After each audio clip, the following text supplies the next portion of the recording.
For the first time in decades, the United States may no longer be alone at the top of the sky. China is testing what they call a sixth-generation fighter, stealth beyond anything we've seen, hypersonic weapons, artificial intelligence making decisions faster than any pilot ever could.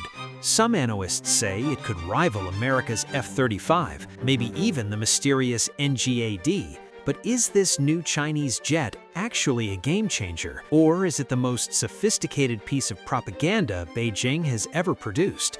Today, we're going to break down exactly what we know, what we don't, and what this means for who controls the skies over the Pacific. For 30 years, America has owned the sky. The F-22 Raptor, designed in the 1990s, still hasn't faced a single aircraft that could genuinely threaten it in combat. But something shifted around 2018. China unveiled the J-20, their first true fifth-generation stealth fighter. Western analysts dismissed it initially. Copied Russian designs, they said. Engines are garbage. Except those same analysts are no longer laughing. Because in November 2024, Beijing did something unprecedented. They intentionally leaked footage of not one, but two new experimental aircraft, both far beyond anything the J-20 represents. And here's the part that should concern you. We still don't know which one is the real sixth-generation program, or if both are. So before we can understand what China is building, we need to understand what they're trying to beat.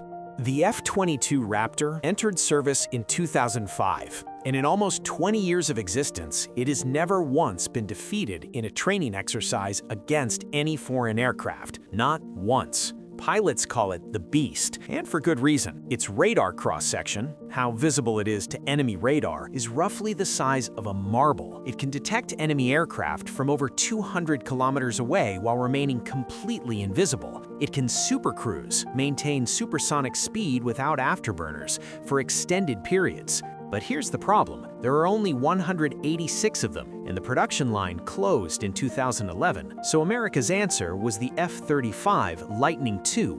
Now, the F-35 gets criticized a lot. It's expensive, over $80 million per unit. It had years of software problems, and it's not as maneuverable as the F-22. But what most people miss is this. The F-35 was never designed to dogfight. It's a flying sensor platform. A node in a massive network that shares targeting data across ships, satellites, drones, and other aircraft in real time. One F-35 can direct weapons from assets it can't even see. And together, the F-22 and F-35 represent something no other nation has achieved: networked air dominance. So, how exactly does China plan to beat that? Let's be honest, most of what you've read about China's sixth-generation fighter is speculation, but speculation based on real evidence. Here's what we can confirm from satellite imagery, official Chinese statements, and leaks from defense insiders. First, the airframe is significantly larger than the J-20, estimated wingspan of over 20 meters. This suggests one thing above all else: range, the ability to strike deep into the Pacific without refueling. Second, the design appears to be tailless, no vertical stabilizers. This is the same approach America's taking with its own sixth-gen concepts. It reduces radar signature dramatically, but it requires incredibly sophisticated flight control software. Third, and this is where things get interesting, Chinese state media claims the aircraft will feature intelligent teaming with autonomous drones. The idea is simple: one manned fighter controlling a swarm of cheaper, expendable drones that can scout ahead, absorb enemy missiles, or even attack independently. America has been developing the same concept under the Collaborative Combat Aircraft program. But China may be further ahead than Washington wants to admit. The problem? We have no confirmed information about the engines. And engines are everything. China's J-20 still relies on Russian-designed engines for its most advanced variants. If their sixth-gen fighter uses the same power plants, it won't matter how stealthy the airframe is. It simply won't be able to match American performance. But there are rumors, unconfirmed, that a new Chinese engine designated WS-15 has finally achieved the thrust and reliability needed for supercruise. If that's true, everything changes. All right, let's break this down properly. 4 categories, 4 rounds, and I'll give you a clear winner for each. Round 1, Stealth and Sensors. America's F-22 and F-35 use what's called sensor fusion. Data from radar, infrared, electronic warfare, and satellite links merged into a single picture. The pilot sees everything without having to interpret raw data. China's J-20 has AESA radar and some sensor integration, but multiple sources suggest it's still a generation behind in software. The 6th-gen Chinese fighter could close this gap, but until we see it in service, Round 1 goes to America.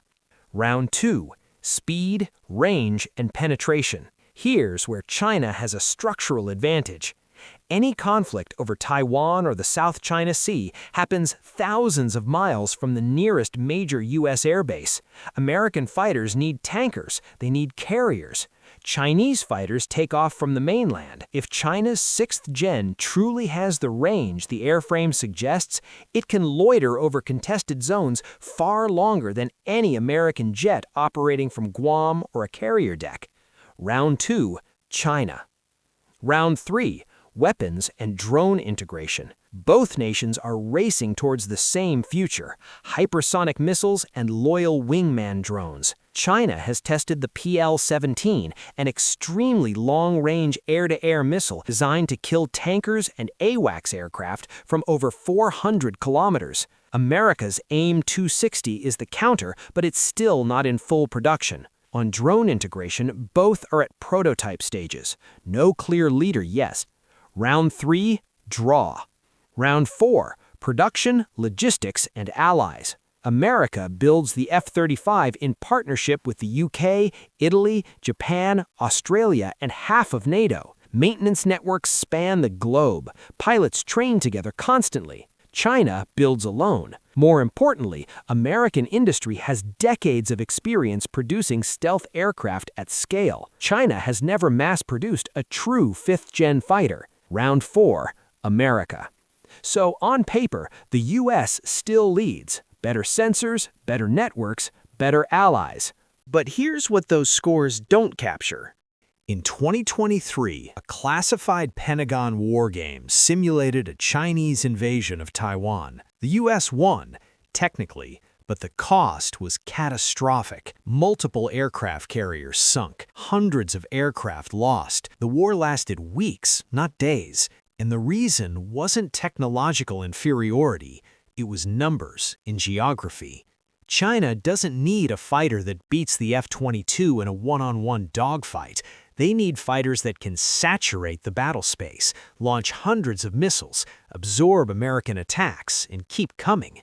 If their 6th-gen fighter is good enough, even 80% of American capability, but they can build 5 times as many and base them 1 hour from the target instead of 10, then the scoreboard flips. Because here's the real question: how many $150 million American jets are we willing to lose? So, where does this leave us? The United States still holds the technological edge. Its pilots are more experienced, its networks are more mature, its alliances are stronger. But the gap is shrinking faster than it has in 60 years. Washington knows this. That's why they're rushing the NGAD program, America's own 6th-generation fighter, and investing billions in collaborative combat aircraft, cheap autonomous drones that can fight alongside manned jets. And China knows that America knows, which is exactly why they leaked that footage in November. It was a message: we're coming, and we're closer than you think.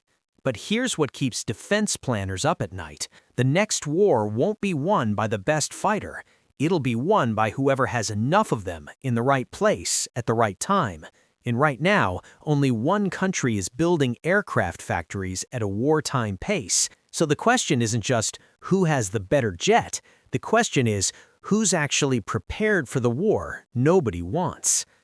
If you want to understand how China's drone swarms could change this equation entirely, I'm breaking that down in the next video.